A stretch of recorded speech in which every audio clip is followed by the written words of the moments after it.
Há 17 anos atrás, fomos apresentados a uma das melhores sagas em One Piece, o arco de Enies Lobby.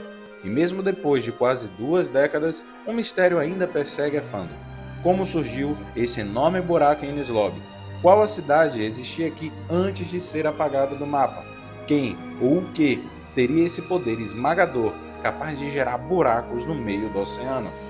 Finalmente, temos a resposta para esse mistério. É quando os eventos em Lulusia tornam-se o epicentro de novas teorias e trazendo com ela uma inundação cataclismática de dúvidas e mais mistérios. Quer saber um pouco mais sobre o poder que foi capaz de apagar quase 800 anos de história? Então fique ligado, pois vamos falar sobre isso agora. Fala aí, seus Dagobiras, tudo bom com vocês? Sejam muito bem-vindos a esta Dagoba aqui. Hoje, eu, Ramon Eloy, serei o seu anfitrião, trazendo a análise do capítulo 1089 do mangá de One Piece. Não sei vocês, mas para mim, esse capítulo foi bastante intrigante e ao mesmo tempo revelador. As peças do quebra-cabeça estão se encaixando e com esses fragmentos podemos teorizar sobre o apagão do século perdido.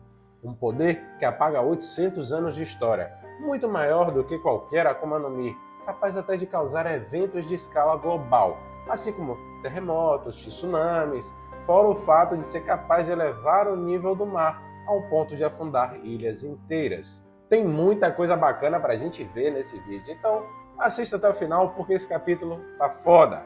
Ah, e outra, afunda esse dedo no like e se você ainda não faz parte da tripulação dos Dagobas, se inscreva-se agora, não perde esse tempo. Ative também os sinos de notificação para ficar ciente de quando teremos um vídeo novo à vista. E agora que as ordens foram dadas, meus marujos, vamos resenhar sobre One Piece 1089. Para essa semana, tivemos mais um pedido de capa por um fã, onde vemos uma vaca servindo uma xícara de leite quente para Nami, enquanto ela desenha suas cartas náuticas durante a noite. O mais legal nessa cena é que, além da xícara de leite, a vaca entrega um bilhete, escrito por Sanji, lógico, estendendo um convite para Nami para ver com ele as estrelas que lá brilhavam no céu.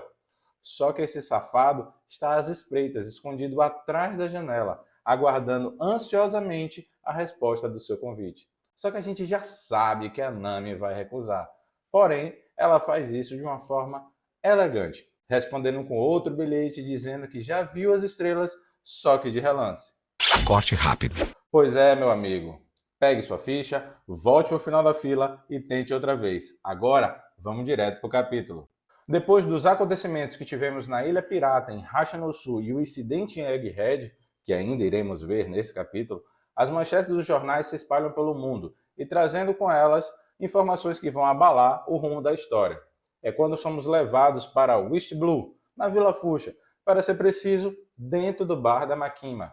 Os cidadãos estão murmurando sobre as notícias, e primeiro eles comentam sobre a situação de Garp, que ainda é desconhecida. O jornal não deixa claro se ele está vivo ou morto, e gerando algumas dúvidas e apreensões entre eles. Porém, o nosso prefeito Woodslap se mantém confiante, dizendo que Garp é um homem lendário, que não há nada com que se preocupar. O homem é brabo. A Makima chega até a concordar, mas ainda se mostra preocupada com o nosso senil. Ela também chega a mencionar o nome de Luffy, mas é bem rapidamente. Isso porque o seu bebê estava sorrindo enquanto ele olhava para a foto do Mugiwara. A Makima fala que essa criança parece gostar do irmãozão dele. Porra, agora ficou uma coisa estranha no ar. Eu já não tenho mais certeza se esse menino é de fato filho dela com o Shanks. Você não é o pai. Porque, reparem, no momento em que ela fala que o bebê parece gostar de Luffy, se refere a ele como essa criança. Nenhuma mãe fala assim. E outra, mal vemos o menino aparecer de frente, mal vemos o seu rosto, apenas um pequeno quadro, chorando, mas nenhum detalhe, oh meu Deus, que possa identificar algo, sabe? Aí fica aquela dúvida. Será que esse menino foi um achado de Shanks? Em uma ilha qualquer, ele viu o futuro, viu o potencial, pegou a criança, deixou com a Makima para ela fazer a parte mais difícil, que é a criação, e esse sacana cumprindo o papel de pai ausente. Porém, não quero passar pano, mas talvez o papel dele seja apenas como de um olheiro de futebol, escolhendo a deles que tem um potencial de manter o sonho dos homens, o fluxo do tempo e a vontade herdada, sendo o próximo, depois de Luffy, o rei dos piratas. E aí, o que é que vocês acharam dessa teoria? Que viagem é essa, velho? De quem poderia ser essa criança? Deixa aí o seu comentário, vamos ver se a gente descobre isso juntos, beleza? Ah, e lembrando, se Shanks fizer isso mais uma vez, já pode pedir música no Fantástico, porque o placar tá de 2-0. Ele fez o mesmo com a Uta. Filme Red, tô lembrado, viu, seu Shanks? Tô contando. E agora, vamos de volta para a história. É quando mudamos de página e notamos o início de um grande tremor, um abalo sísmico, um terremoto de grande escala. Ele foi tão absurdo que chegou a ser sentido por todos os polos em One Piece, desde West Blue até North Blue. Desespero era o segundo nome dos cidadãos que ali estavam, até porque, além dos tremores, tsunamis estavam sendo formados, então caos para todo lado. Enquanto isso, o narrador explica que nenhum terremoto já registrado na história se comparava a daquele dia. Então quer dizer que os terremotos criados pela Gura Gura no Mi, do belíssimo Barba Branca, era fichinha? Que aquilo que o nosso senhor fez em Marineford foi brincadeira de criança e que esse tremor foi mais forte que o dele? Pera aí, velho, estão desmerecendo meu velho aqui, pelo amor de Deus. Ó, não fica assim não, velho, você tá morto, mas tem gente ainda que te valoriza, cara. Seus tremores são fortes, não fica assim não, cara. Também podemos ver as reações de outras pessoas quanto ao terremoto, lógico. Alguns são conhecidos pela gente, assim como o Labum, o prefeito de Water 7 Iceberg, a capitã Hina dentro de um dos quartéis generais, o Wano como Momonosuke e os prisioneiros em Impel Down. Realmente o abalo foi sinistro, sentido por todos. Porém, o narrador até chega a comentar que como o epicentro, o local de origem do terremoto não pôde ser localizado, a importância desse evento geológico foi simplesmente ignorada por todo mundo. Além disso, essas pessoas não tinham ideia de que o reino de Lulusia foi apagado somente 6 dias antes do início dos terremotos. É quando finalmente o monólogo do narrador é interrompido por uma chamada de Dendemushi. Conseguimos ouvir o relatório vindo de um navio da marinha que neste momento está próximo à cachoeira circular no meio do oceano, local esse que um dia já foi chamado de Reino de Lulusia. Aparentemente, esse relatório está sendo transmitido para Imusama. No relatório, é informado que no local não há sinais de volumes de terra do país, que ao invés disso, tem um enorme buraco no local, e que chegar mais perto seria impossível. A impressão que eles têm é de que o buraco irá desmoronar sobre si mesmo. O narrador fecha a página dizendo que o terremoto em questão fez com que o nível do mar subisse em aproximadamente 1 metro. Meus amigos, não restou mais nada do reino, apenas um buraco gigantesco. Isso nos leva a lembrar do mesmo rombo que existe lá em Enies Lobby, só que aqui em Lulusia sabemos que isso foi obra da Mother Flame.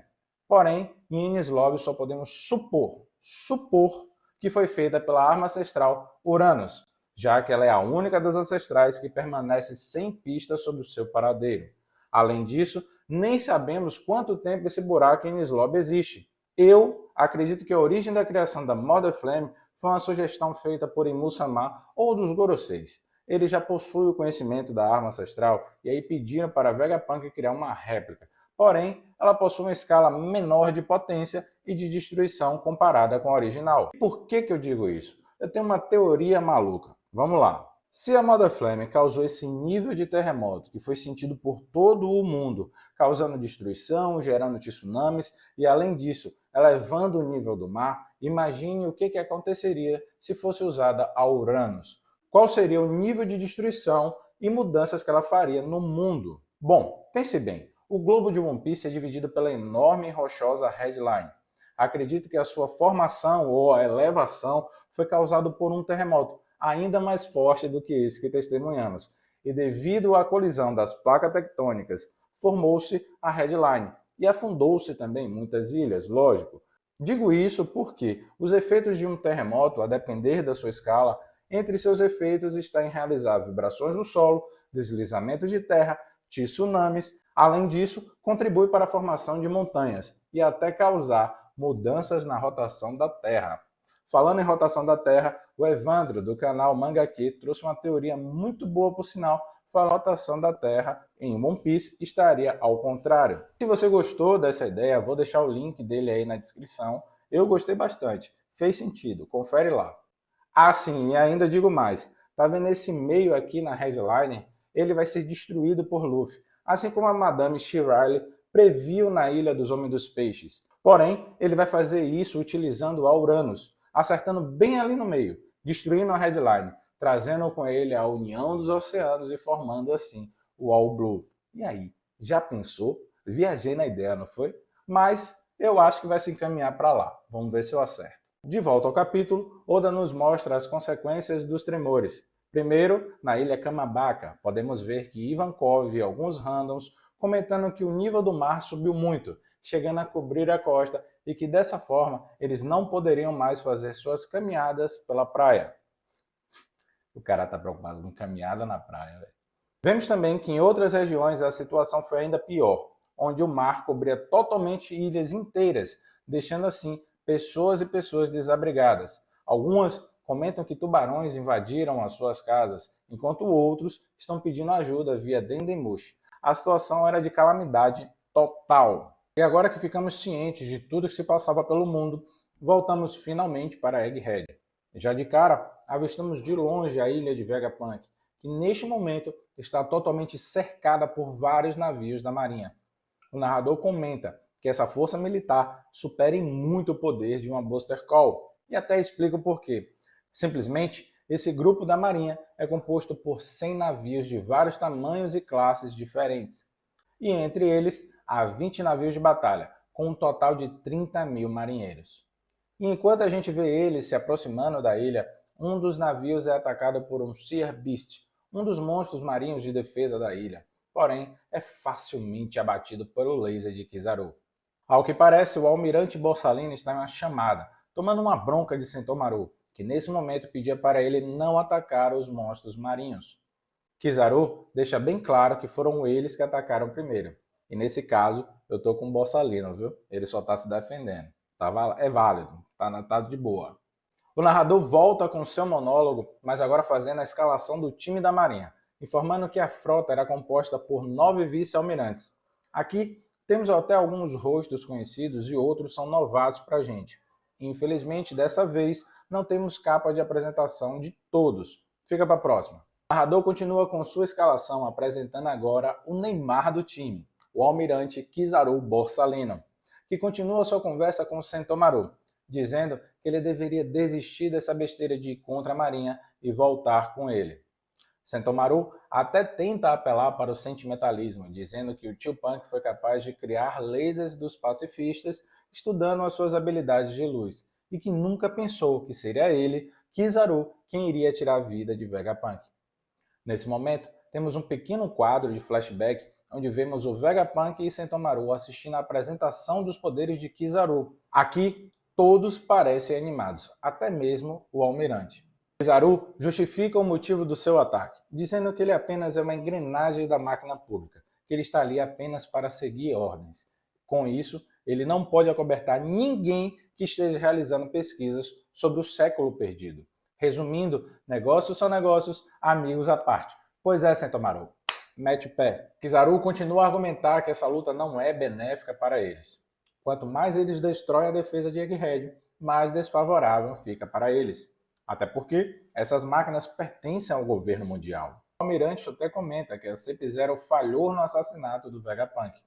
Já Sentomaru logo rebate, afirmando que isso foi graças aos chapéus de palha. É quando mudamos de página e somos levados para dentro de um dos navios, onde ali estava o técnico do time da marinha, o líder supremo, o Gorosei, deus guerreiro da ciência e da defesa, Jay Garcia Saturno. A princípio ele está bem de boa, está ali no seu conforto, sentadinho, comendo sua salsicha da Perdigão e lendo o Jornal da Semana. É quando o Gorosei dá sua primeira ordem, pedindo para que o vice-almirante Doberman garanta que os inimigos não saibam que ele estava ali. Em seguida, ele faz um rápido elogio à manchete que dizia: os chapéus de palha fazem Vegapunk de refém. Eu acredito que essa manchete aí foi comprada pelo governo mundial, elevando ainda mais o nível de risco do chapéu de palha, tempo deixando claro para a população uma justificativa para a sua execução, já que ele era muito perigoso. Garcia agora quer saber de tudo o que está acontecendo e pede um relatório minucioso para o vice-almirante. Doberman explica que a CIP-0 não teve êxito em concluir a sua missão, e o fato de Sentomaru ainda estar de guarda pela fronteira só deixa claro que quem está dentro da Lab Phase são os 7 Vegapunks, incluindo o corpo principal, de Stella. Além disso, tem os 4 Serafins que os protegem, junto com a tripulação do Yonkou Luffy do Chapéu de Palha, além dos 3 membros da CIP-0, Lute, Kako e Stussy. Fora os soldados restantes da Cypher Pool, que esses foram capturados pelos pacifistas Mark III, liderados por Sentomaru. Fora o fato de que a barreira da Lab Phase está em sua potência máxima, em 100%. Então, sair ou entrar de lá neste momento é impossível. O vice-almirante confirma que já se passaram 24 horas desde que eles pisaram na ilha, e que é incerto dizer o que de fato ocorreu por lá. O Gorosei questiona onde estão os pesquisadores que trabalhavam em Egghead. Doberman confirma que todos conseguiram escapar e que a localização do navio já foi rastreada. É quando o senhor Jay Garcia encara o vice-almirante, causando uma tensão no ar, dizendo que, se alguém a bordo deste navio de pesquisadores souberem de algo, que os afunde imediatamente. Rapaz, o velho não tá pra brincadeira, é extermínio total, sem rastros, tudo pela proteção do século perdido. Além de seguir com a ordem direta do Gorosei, Doberman ainda avisa que a pirata Jory Bonnet, a Devoradora, foi avistada dentro da ilha. Jay Garcia afirma que a filha de Kuma não tem mais serventia para eles, que simplesmente ignora essa criança. É quando viramos a página e vemos que a Marinha detectou ondas de transmissão saindo de Egghead e se conectando com as terras sagradas de Mary Joyce. Imediatamente, um dos soldados informa a Kizaru que o seu Dendemushi consegue interceptar a chamada. É quando começamos a ouvir a voz do Vegapunk York. Nesse momento, ela questiona aos Goroseis do porquê ela estaria na lista dos mortos. Logo ela, que contou para eles sobre a traição do verdadeiro Vegapunk, porque ela merecia o mesmo destino. O Gorosei São Marcos Mars informa que por ela também ser um Vegapunk, não teria como mudar o seu destino. É perigoso demais mantê-la viva. Porém, York rebate dizendo que se ela tivesse de fato interesse no século perdido, não fazia questão de revelar toda a traição para eles. O Gorosei careca, o São Etsubara Natsujuro, concorda com a indagação e revela que York fez bem em sobreviver. Aproveitando o momento, ele faz 2 perguntas, questionando se a CIP-0 apareceu e o que aconteceu com os chapéus de palha. York dá até uma patada no velho, dizendo que se ela encontrou com eles depois da noite de ontem, é porque ela já tinha dado um jeito nos chapéus de palha com a ajuda dos serafins. A cientista continua dando uma de braba para cima dos velhos, perguntando: que história é essa de cercar a ilha com uma frota de navios? Estão pensando o quê? Querem declarar guerra contra mim? Imediatamente, Sunstaffer Jupiter interrompe dizendo que eles mudaram de ideia e perguntando se ela sozinha seria capaz de replicar a Mother Flame. E em meio à negociação, York chega até tecer elogio aos Goroseis, dizendo que eles são ótimos para negócios, já que essa mudança aí, essa desistência de matar ela foi muito rápida. E afirma que ela é capaz sim de reproduzir réplicas da Mother Flame, e isso graças à Power Plant que fica localizada na Lab Phase. Galera, a Power Plant que é mencionada por York é declarada como uma usina elétrica, mas pelo kanji que foi utilizado, essa palavra também pode significar reator de fusão. E pelo que entendemos de reator, ela é utilizada para gerar uma fusão nuclear, que é um processo no qual os núcleos de hidrogênio se combinam para formar núcleos de hélio, e assim liberando uma quantidade colossal de energia na forma de luz ou calor. Em resumo, esse fenômeno é simplesmente a fonte de energia do nosso Sol, energia limpa, duradoura, o que para o nosso mundo ideal seria perfeito se ela estivesse pronta. Porém, nossa ciência tem avançado para que isso aconteça, e tenho certeza que um dia chegaremos ao nível de Vegapunk e fornecer energia limpa para todos.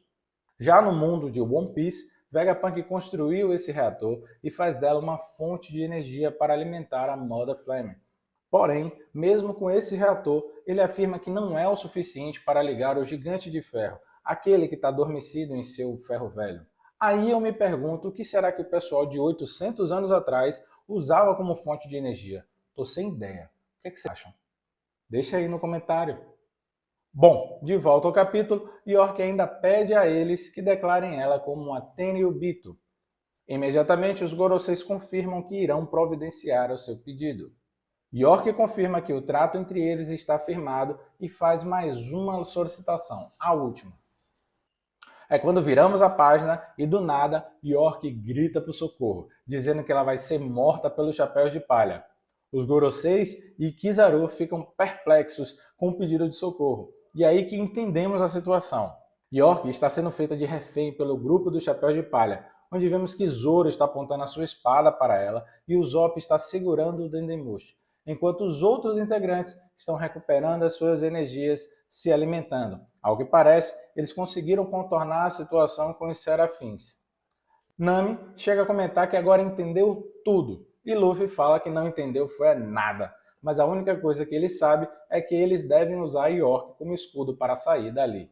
A Gerald Bonner também está ali, e acredito que ela deve ter visto todo o passado de seu pai. A pirata ainda confirma que aquilo tudo era um incidente de cerco, fazendo menção ao título do capítulo. O verdadeiro Vegapunk, Stella, afirma que agora entende tudo o que aconteceu, e assim fechamos mais um capítulo com o narrador afirmando que o plano da York foi totalmente arruinado pelos chapéus de palha. Galera, se prepare, porque daqui para frente, nos próximos capítulos, o pau vai cantar. É guerra total. Em termos de poder e força, eu acredito que os lados estão bem equilibrados. Porém, na questão de quantidade, os chapéus de palha estão em desvantagem. Será que agora finalmente vamos ver Luffy enfrentando o Almirante Kizaru? Tô curioso para ver como o Gear 5 vai se comportar diante o poder da luz do Almirante. E vamos talvez ter a oportunidade de ver o despertar da sua fruta, a fruta da logia da Pika Pika no Mi. Vamos aguardar, né? E tem mais. Será que finalmente iremos ver a forma verdadeira de Jay Garcia e seus poderes? E a que nível está um Gorosei diante de um Yonkou? A única notícia ruim disso tudo é de que na próxima semana não teremos capítulo de One Piece, por conta da pausa da revista. Então, vamos aguardar. E lembrando, se você já faz parte da cúpula dos Dagobiras, já vai deixando aí seu like. Se ainda não é, se inscreve no canal para ver mais vídeos sobre o One Piece. E não esquece de ativar as notificações. Beleza? Até a próxima. Falou, seus Dagobira!